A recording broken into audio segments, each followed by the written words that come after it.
Hi friends, hope you all are doing great. Dear friends, today we're going to discuss about one of the most popular and very impactful book.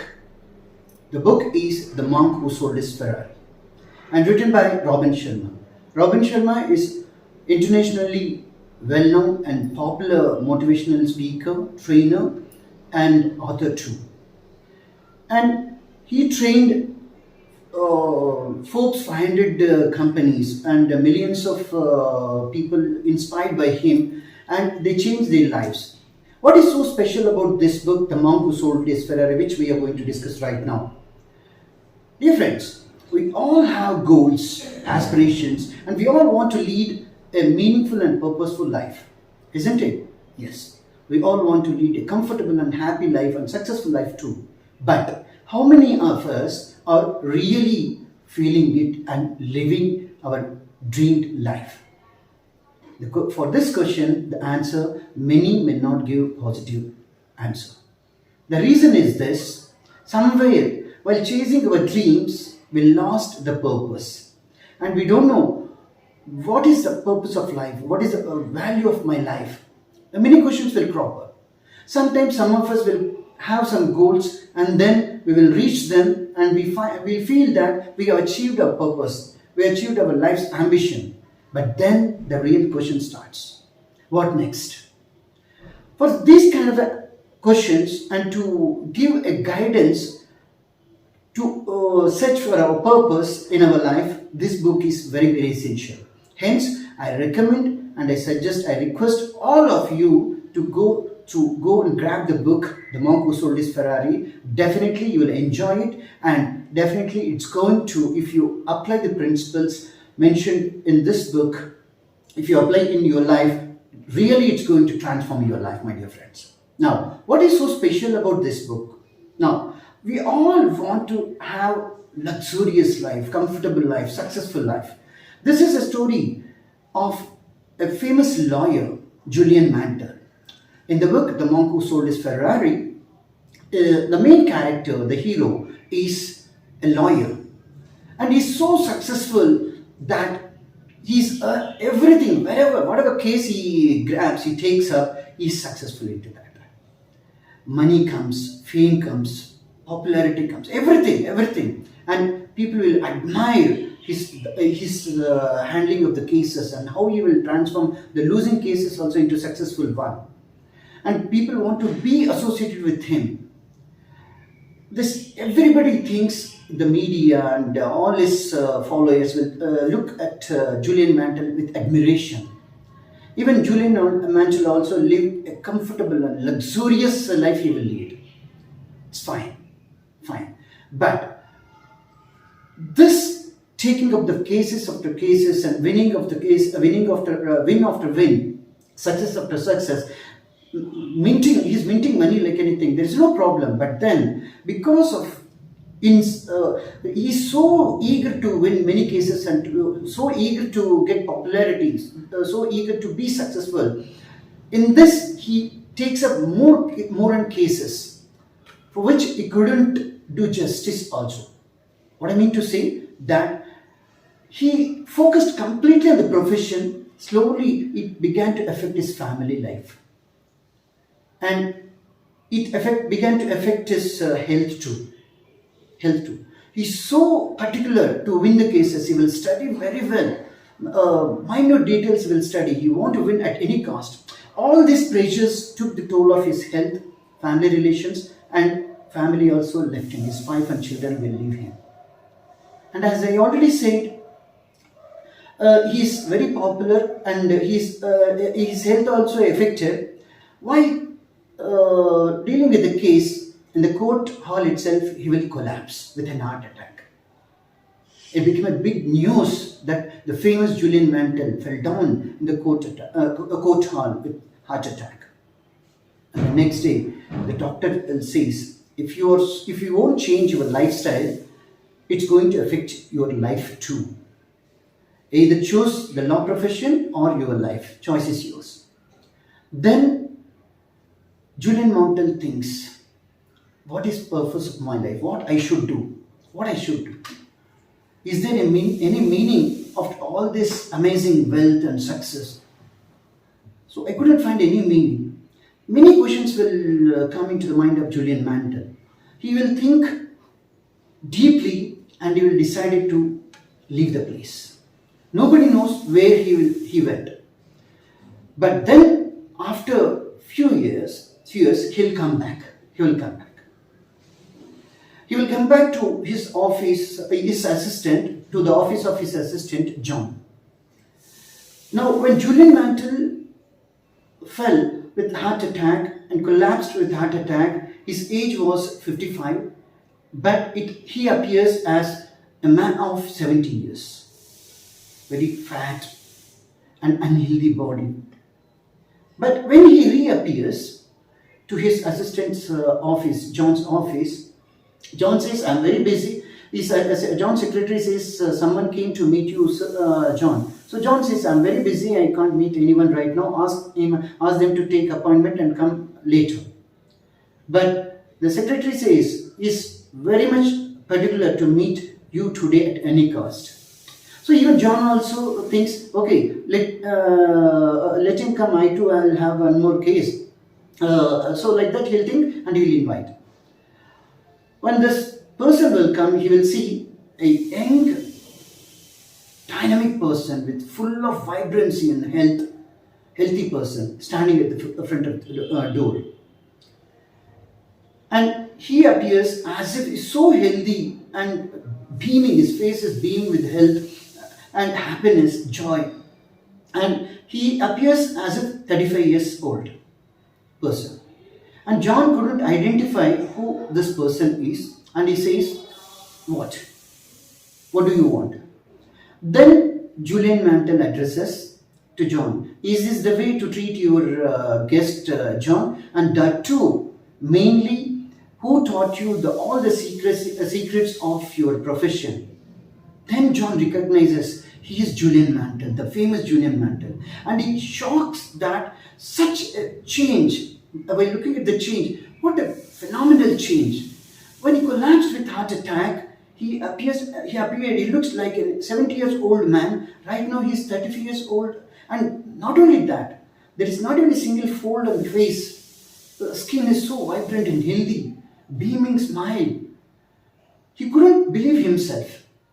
Then Julian Mantle says, he recollects his memories and he says to John, "What happened? I left to India. There I met at Shivana, foothills of Himalayas in Kashmir. Shivana. I met Yogi Raman. From him I learned many principles and that resulted in this positive change in me." And John also will be very curious and he want to learn those secrets also. Then he will request Julian Mantle, "Please teach me, Julian, to me also, because I am also feeling very much stress." For that, Julian Mantle says, "Yes, definitely I will teach. That is my responsibility. And I promise to Yogi Raman that whatever I have learnt at Shivana, I will spread to the world." That's what the promise I have made to Yogi Raman, and definitely I am going to teach you, but not now. Tomorrow I'll come, and then tomorrow I'll come and I'll meet you. Then I'll teach. And the next day, Julian Mantle visits John's house in the evening, and then he will explain all his story, how the story of the transformation. From here, my dear friends, the story will be taking a lot of positive changes. Many insights will come to your mind, and those empowering insights that are very, very essential for us to beautify our life, transform our life. So here, while narrating his journey towards India and whatever happened at Shivana, he will say that first, before he'll meet Yogi Krishnan in Delhi, and then from here, Yogi Krishnan directs him to Shivana. There at Shivana, Yogi Rahman teaches him all the principles in the form of a fable. And he'll narrate the fable that a beautiful garden, and in the beautiful garden, a lighthouse is there. and from the lighthouse, sumo wrestler appears, comes out, and then golden watch will be there, and yellow rose gardens. All this he will explain is fable. Then John asks, what is so special about this story? What is so special about this story? Then Julian gradually, one by one, he will explain 7 principles which forms the basic content of this book, The Monk Who Sold His Ferrari. So those 7 principles, this book, so 7 principles are like this. So the first principle, the first virtue is the garden. Our mind is garden. Julian Mantel says, that is now monk, he says, we all should consider our mind as a garden. Then, if our mind is a garden, how we should keep our mind? What kind of plants we should sow? Means plants in the sense here thoughts.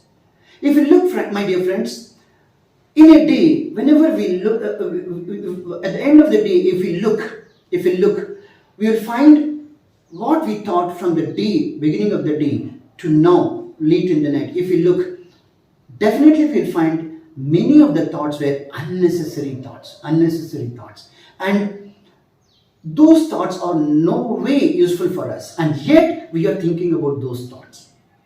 They are taking away our time, they are taking away our energy, peace of mind, and yet we are thinking about those thoughts. That is what Julian Mantel says. So we have to weed out all the negative thoughts. In the place of negative thoughts, we have to sow positive thoughts. Consciously, we have to think positively.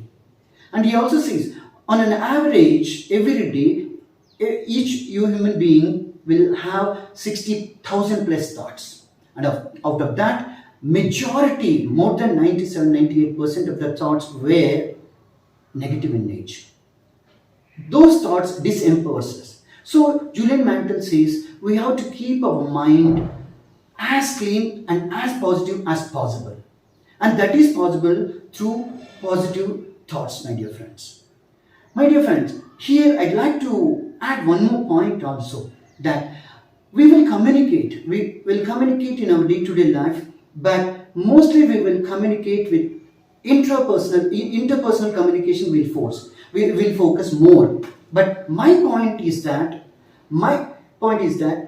intrapersonal communication, how we are talking to ourselves. Think about this, my dear friends. How you are talking to yourself. Is that in a positive way you are thinking? The thoughts what you are thinking is empowering you, supporting you, helping you? If yes, well and good, my dear friends. If not, gradually, consciously, practically transform those thoughts. What you talk to yourself. So, first principle is that you have to keep your mind beautiful. How we expect a beautiful garden should be so beautiful and attractive. Our mind also should be beautiful with positive thoughts. And then second principle is lighthouse, my dear friends. The lighthouse. Now, what is the purpose of lighthouse? It shows the way. So similarly, we all here the goal or destiny, purpose. The lighthouse symbolizes purpose of our life. Now, my dear friends, here just pause for a moment and think, how many of us have clarity about the purpose of their life or destiny of their life, goal of their life? Now, think about that. Do you have a clear view about the route through which you want to lead your life? If yes, well and good, all the best, my dear friends. If not, if you don't have any clarity where you want to go from this moment onwards, please take time. What you want to do with your life, what is your goal, dream, and how to reach that dream. That dream and destiny is your purpose, my dear friends. Now, you have to find your purpose, and then there is a possibility you will lead a happy and successful life. Meaningful life you will lead, my dear friend. Without purpose, if we lead our life, such a beautiful human being's life is wasted. Why should we waste? And hence, my request is that find out your purpose and go after it. And third virtue is that sumo wrestler. From the lighthouse, a sumo wrestler comes. A sumo wrestler here reflects discipline, my dear friends. Discipline. And not only that, he's almost 8 9 feet height, 900 pounds weight, and he'll come out. And in order to maintain, in Japan sumo wrestlers, in order to maintain their physique, they have to be very, very careful, very, very careful about very careful and very particular about their health habits.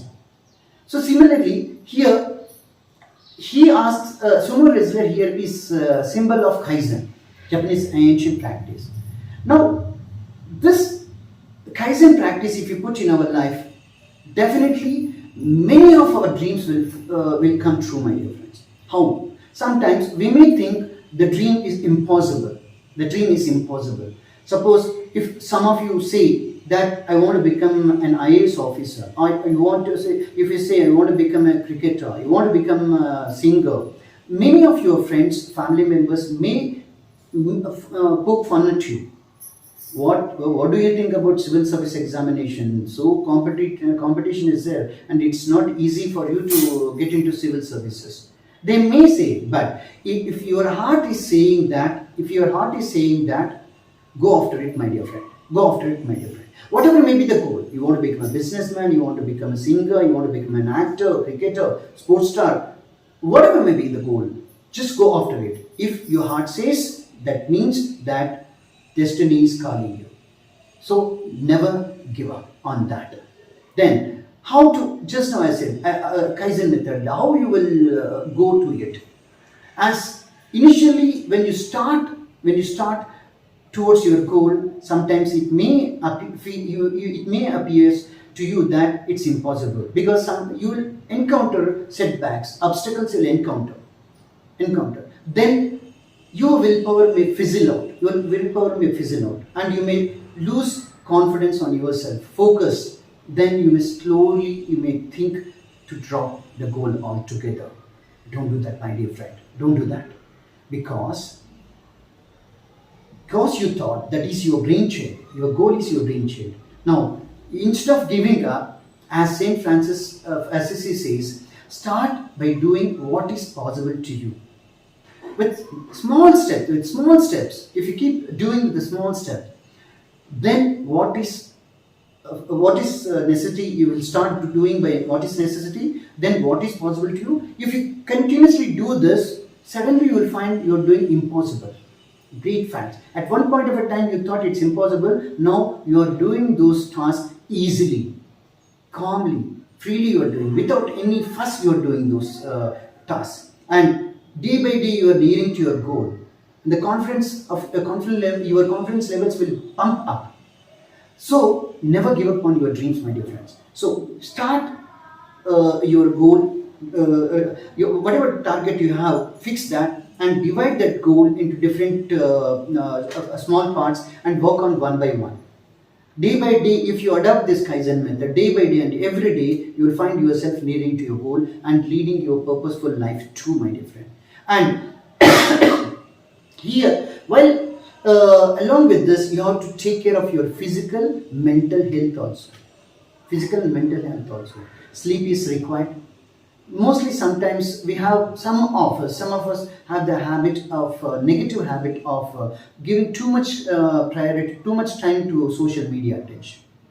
Some of us may be waking up late into the night while watching unnecessary social media platforms and interacting into those platforms, and we are wasting valuable time. This initially you may think we are enjoying, we may think it's an entertainment us, we are enjoying. But what happens as the time passes, it takes away slowly your vitality. It takes away slowly your vitality and your energy takes away. So you should have proper sleep, at least 7 hours, 6-7 hours of quality sleep. That is what Robin Sharma says. Quality sleep is required. Quality sleep is required. Then healthy food, preferably natural vegetables and fruits, nuts, which empowers you, which strengthens you. It keeps you very healthy, lively. That kind of a food you should take. And at the same time, you should take value of your day-to-day life too. If you take this, definitely you will be very vibrant and you will be chasing your dreams too. And discipline also, my dear friends. Distractions will come. Distractions will come. Then what will happen? You want to change the goals. At the time of obstacles, you want to change the goal. You may lose your confidence. You will change the goal. You have to stop that. You have to stop that, and then you have to focus on the goal. You should design your day in such a way that no way it will be disturbed. No way it will be disturbed. Because everybody should understand, your near and dear also should understand that. So he is so focused on his goal, even we request, we ask, he will not come back except on the allotted days. Like that, day and week and month, you should design it such a way that everybody should realize that. Initially they may think you are keeping them away, but no, you have to, because that's your goal, your purpose, your ambition, your dream. If you will not give priority and weightage to your dream, definitely others will not give. You have to show, through our discipline, we should show others that my goal, my ambition is so dear to me. So my priority is my goal, my purpose of my life, and then near and dear.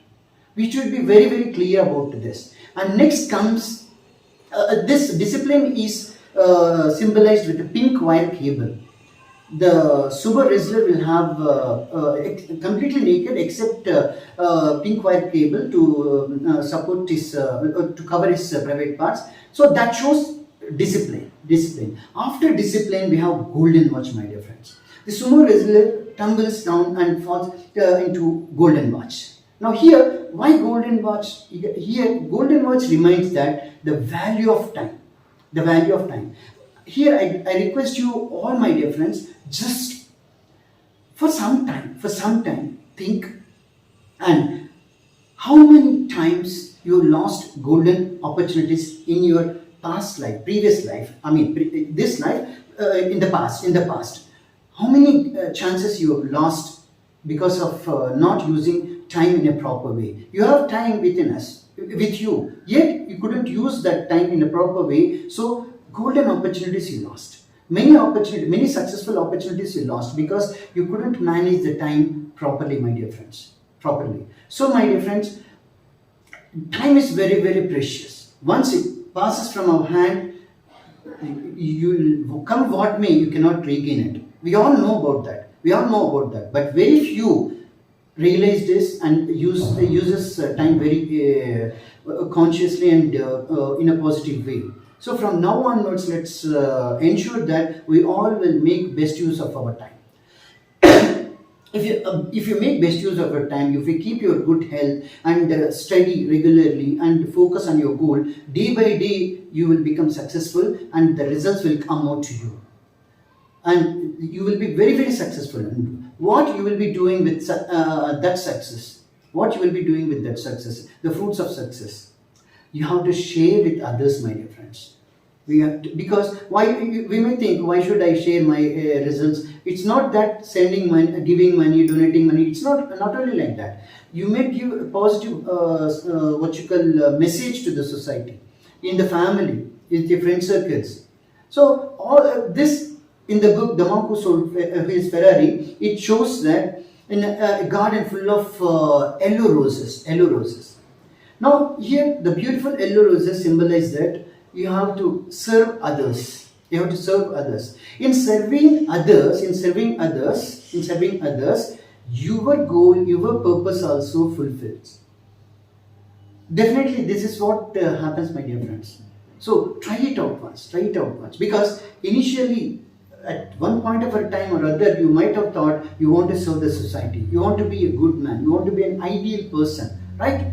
But because of the challenges, pressures of life, takes away our peace of mind, and we will slowly start ignoring others, and most importantly and unfortunately, we will start ignoring our own health, our own time, and our own life too, my dear friends. So don't do this. Now, this book suggests that there is a purpose behind our birth. We are here for a reason. We are here for a purpose. So, as long as we be along with the chasing of purpose, everything falls into line. Everything falls into line. That's what this book's message is. So, serving others is very, very important. And lastly, if you do all these, if you do all these principles, if you practice all these virtues, inculcate these virtues, and if you practice, how your path will be. How your path will be. The seventh virtue or seventh principle in this book is the path of diamonds. The path of diamonds. What do you mean by the path of diamonds? It means that really we're going to collect materials, diamonds or treasure. Sorry, treasure here.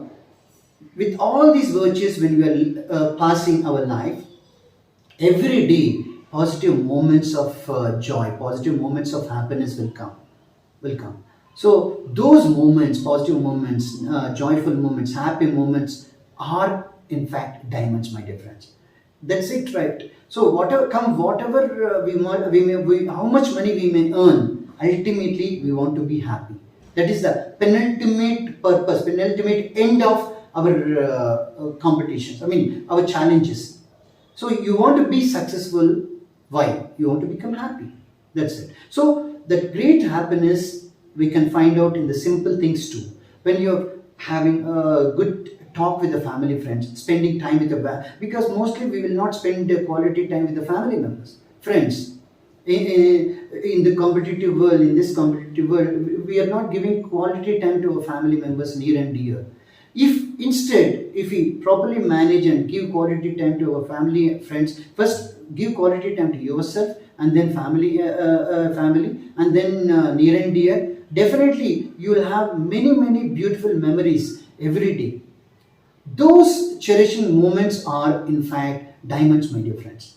So the book Monk Who Sold His Ferrari says that if you follow these seven principles, your life will be very, very successful and beautiful too, and meaningful too, my dear friends. You will reach your goal. You will find your purpose, and you will lead a meaningful life too. There's no doubt about in that.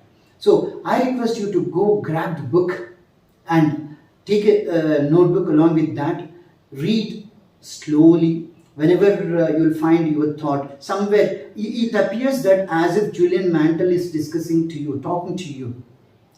Julian Mantle, in some areas, reflection will be there. You will reflect on the past incidences, and how you want to design your life. Many beautiful thoughts will come out, my dear friends. So my suggestion, take this book, The Monk Who Sold His Ferrari, and notebook. Along with that, slowly spend some quality time. I mean, at least half an hour or 1 hour, whenever you find time. See to it that undisturbed time regularly, and while reading, whatever beautiful thoughts about your life will come to you, just note down.